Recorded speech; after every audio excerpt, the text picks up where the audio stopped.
When you scroll through your feed, there's no shortage of beautiful photos. But nobody realizes how much work goes into getting that perfect shot.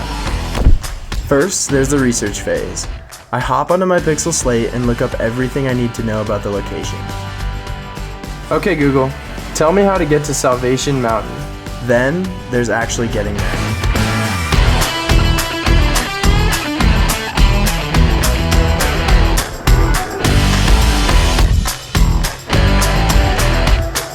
My favorite part is the shoot itself. I'm constantly inspired by the places I visit. And every place has a unique story to tell. It's my job to capture that. After the shoot, the only thing left to do is come back home and edit. The Pixel Slate makes it easy with an intuitive touchscreen and enough processing power to handle all the photos I throw at it. All that's left to do is plan the next one.